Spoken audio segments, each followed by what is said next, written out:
Hello and welcome to Ninja Prep. This is Kapil Goyal, your educator and mentor for PG physics. तो अगर आप लोग HPRCA CBSE schools में PGT physics की जो जॉब निकली है उसके लिए प्रिपरेशन कर रहे हैं तो ये वीडियो आप लोगों के लिए बहुत इंपॉर्टेंट है, क्योंकि यहाँ पर ये जो 300 मोस्ट इंपॉर्टेंट क्वेश्चंस की सीरीज है, इसका ये पहला लेक्चर है जिसमें मैं आपको क्वांटम मैकेनिक्स के क्वेश्चन डिस्कस करने वाला हूँ आपके साथ।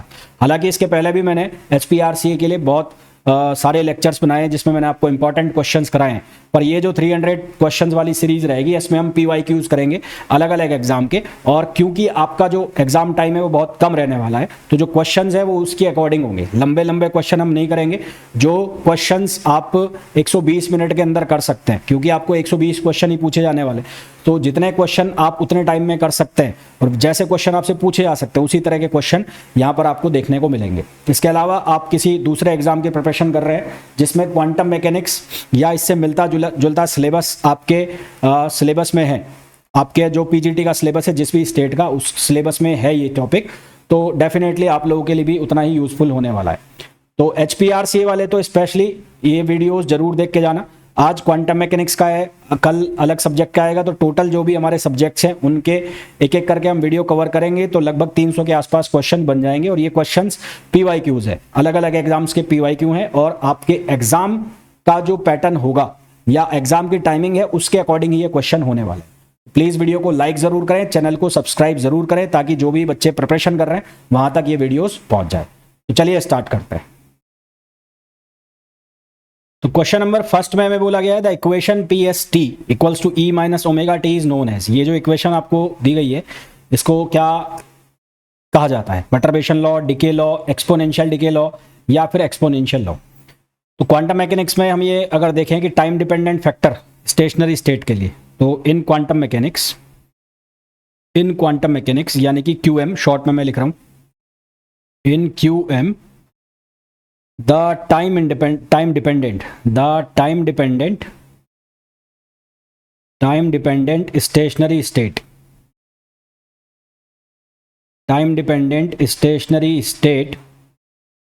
is, तो टाइम डिपेंडेंट स्टेशनरी स्टेट को हम लिखते हैं साई फंक्शन हो गया e power minus iota E t upon h cut, इससे लिखते हैं। और इसको अगर मैं फर्दर सिंप्लीफाई करूं तो इसको ऐसे लिख सकते हैं आयोटा ओमेगा टी, जहां जो ओमेगा है वो बराबर है ई अपॉन एच कट के। किसके बराबर है? ई अपॉन एच कट के। और ये जो है ये कौन सा लॉ है? ये एक्सपोनेंशियल लॉ है। तो ये जो लॉ है ये कौन सा लॉ है? एक्सपोनेंशियल लॉ है। तो हमारे पास जो आंसर है वो कौन सा आ जाएगा? फोर्थ आ जाएगा। कौन सा आंसर आ जाएगा? Fourth. Next, the relation delta x delta p x near by equal to h cut is known as. तो ये क्या रिलेशन होता है? तो हाइजेनबर्ग अनसर्टेनिटी प्रिंसिपल होता है। वैसे हाइजेनबर्ग अनसर्टेनिटी प्रिंसिपल को हम लिखते हैं ऐसे, delta x delta p x greater than equals to h cut upon 2, but generally या ऑफन रिटर्न अप्रॉक्सीमेटली, पर कई बार हम इसको कैसे लिखते हैं? इसको ऐसे भी लिखते हैं, delta x delta p x greater than equals to h cut. और इसी से बहुत सारे क्वेश्चन भी हम सॉल्व करते हैं, ये जो मैंने रिलेशन लिखा है। तो आंसर हमारे पास क्या आ जाएगा? सेकंड आ जाएगा। The principle of conservation of energy implies, तो हाइजेनबर्ग अनसर्टेनिटी प्रिंसिपल जो है उसमें टाइम और एनर्जी में जो रिलेशन हम पढ़ते हैं, delta E greater than equals to h cut by 2, और जनरली इसको लिखते हैं delta E delta t greater than equals to h cut.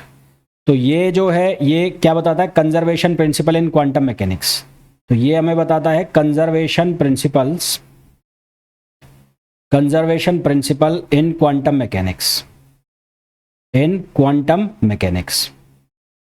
तो इसके अकॉर्डिंगली हमारे पास जो आंसर है वो क्या आ जाएगा? सेकंड आ जाएगा। Next, a microscope using photon is employed to locate an electron in atom to within the distance of 0.2 Armstrong.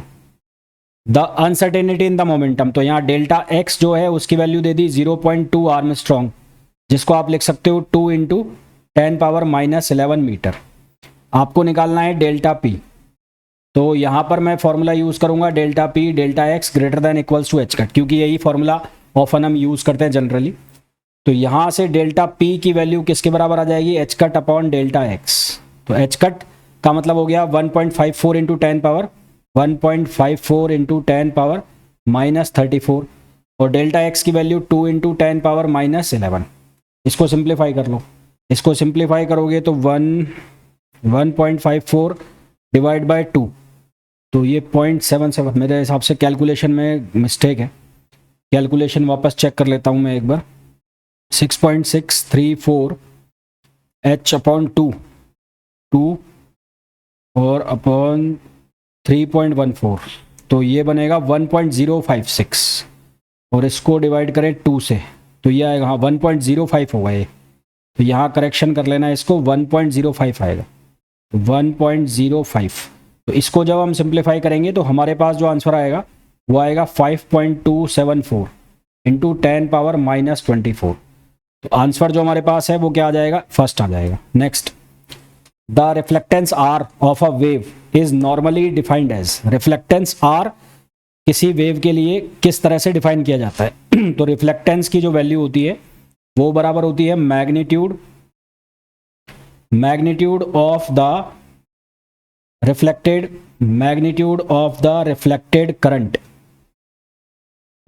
Current upon magnitude of incident current upon magnitude of incident current. तो answer हमारे पास कौन सा आ जाएगा, third आ जाएगा। Next, if the lifetime of an excited state of an atom is 10 power minus 8 second, तो डेल्टा टी की वैल्यू दी है 10 power minus 8 second. Then the minimum uncertainty in the determination of energy, delta E की value निकालनी है, तो वही relation use करेंगे, delta E delta t greater than equals to h cut.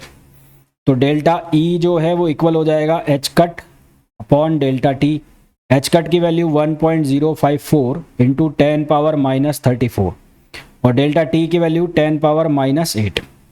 तो यहाँ से ये 10 पावर माइनस 8 को ऊपर लेके जाएंगे तो अप्रॉक्सीमेटली हमारे पास 26 बचेगा।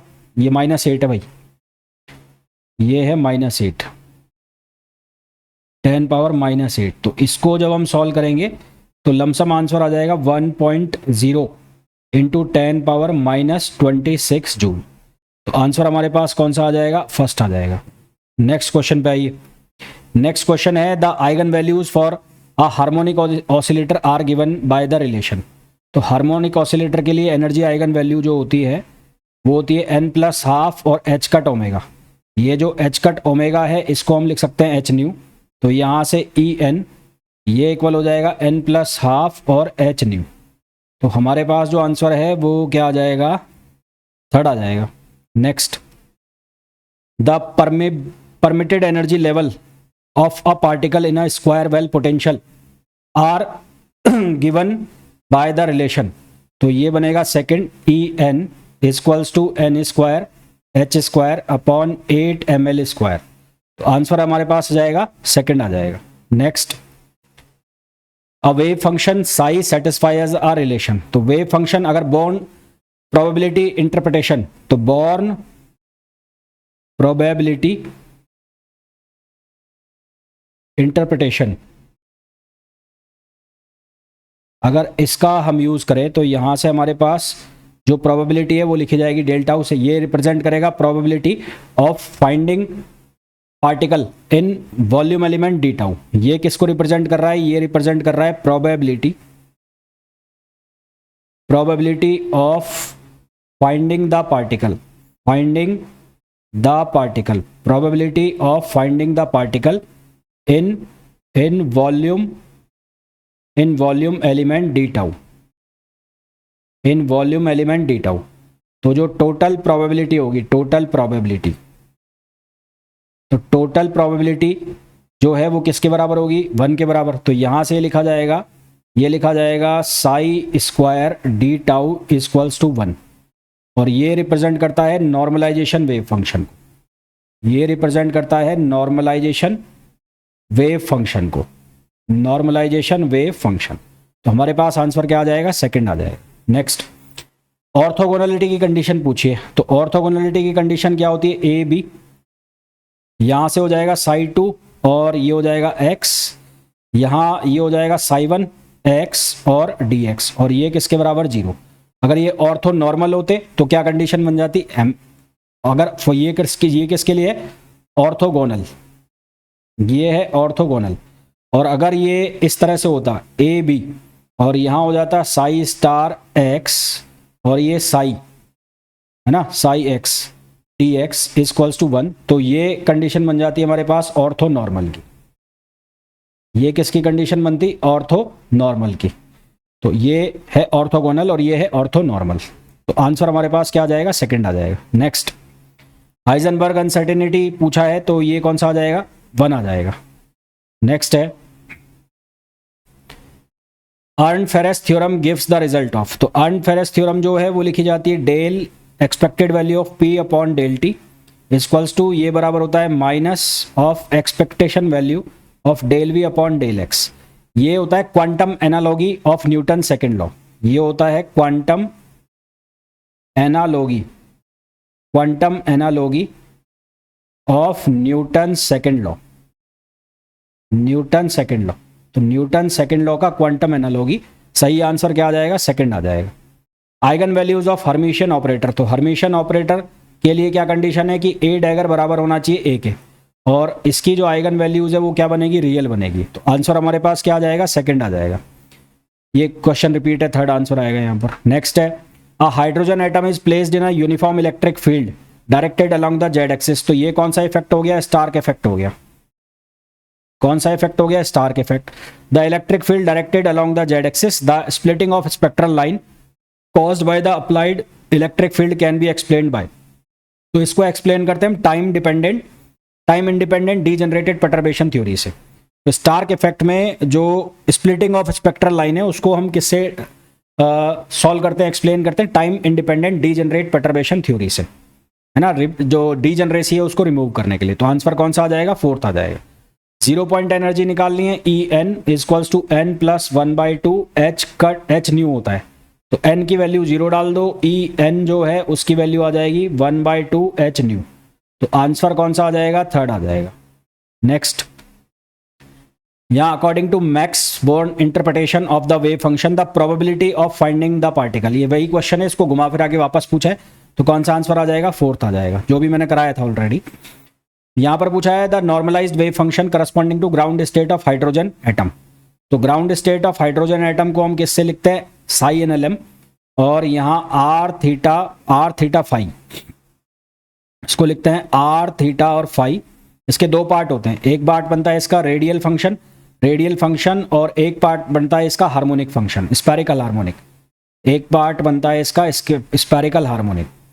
तो जो रेडियल पार्ट है आर एन एल आर, तो रेडियल पार्ट जो है उसकी वैल्यू कितनी होगी? ये है कौन सा पार्ट? Radial part. और रेडियल पार्ट में n जो है उसकी वैल्यू हो गई 1, और जो हमारे पास यहाँ पर l है, l की वैल्यू हो गई 0। तो ये हो जाएगा R10। कितना हो जाएगा? R10। और R10 की जो वैल्यू होगी वो लिखी जाएगी वो 1/a0। ये याद करने वाली चीज़ है, 1/a0, और यहाँ पर होगा 3/2 और e पावर माइनस R/a0, जो हाइड्रोजन की रेडियस हो जाएगी एटम की। और दूसरा वाला जो पार्ट है वो लिखा जाएगा एंगुलर पार्ट। एंगुलर पार्ट कौन सा है? ये वाला। तो ये वाला पार्ट कौन सा है? एंगुलर पार्ट है। ये कौन सा पार्ट है? एंगुलर पार्ट है। ठीक है, कौन सा पार्ट है? एंगुलर पार्ट है। और एंगुलर पार्ट जो है उसकी जो वैल्यू है 2 हो रहेगा यहाँ पर। तो एंगुलर पार्ट जो है उसकी वैल्यू कितनी होगी? वो होगी 1/√4π। एल भी 0 हो जाएगा और एम भी 0 हो जाएगा। तो हमारे पास जो फंक्शन बनेगा साई 100, तो ये बनेगा 2/1/a0। ये हो जाएगी पावर 3/2। ये हो जाएगा e पावर माइनस R/a/0, और ये बन जाएगा 1/√4π। तो इस पूरे को जब हम सॉल्व करेंगे तो हमारे पास जो आंसर आएगा वो बनेगा 1/√πa0³ e power minus R/a0। और ये बेटर रहेगा कि आप जो हाइड्रोजन एटम है उसकी पहली 2 से 3 जो स्टेट्स है उनका वेव फंक्शन आप याद रखें, तो वो आपके लिए ज़्यादा बेटर रहेगा, है ना। वो आप लोगों के लिए ज़्यादा बेटर रहेगा। तो यहाँ से ऑप्शन जो मैच कर जाएगा वो फर्स्ट ऑप्शन मैच कर जाएगा। नेक्स्ट है the first order perturbation corresponding formula for the energy of perturb non degenerated system. तो किसके लिए? परटर्ब नॉन डिजनरेट के लिए परटर्बेशन करेक्शन फर्स्ट ऑर्डर का। तो फॉर इसके लिए हम क्या लिखते हैं? H = H0, ये नॉन परटर्ब पार्ट है, और लैम्बडा H प्राइम। तो फर्स्ट ऑर्डर एनर्जी करेक्शन, तो फर्स्ट ऑर्डर एनर्जी करेक्शन जो है उसको हम कैसे लिखते हैं, उसको लिखते हैं En1, और ये एक्सपेक्टेशन वैल्यू साई n0 यहाँ पर लगा दिया हमने, परटर्बेशन H प्राइम, और ये हो गया साई n0। और इसको आप कैसे लिख सकते हो, इसको आप लिख सकते हो En0 प्लस ये हो जाएगा लैम्बडा, और यहाँ पर इंटीग्रेशन साई स्टार H, और यहाँ पर ये साई और डी टाउ, इसको आप ऐसे भी लिख सकते हो। तो ये कौन सा मैच कर रहा है, ये थर्ड ऑप्शन मैच कर रहा है। तो आई होप जितने भी क्वेश्चंस मैंने आपको कराए हैं वो बहुत अच्छे से आपको समझ आ गए होंगे। मिलते हैं नेक्स्ट वीडियो में, till then thank you, bye bye.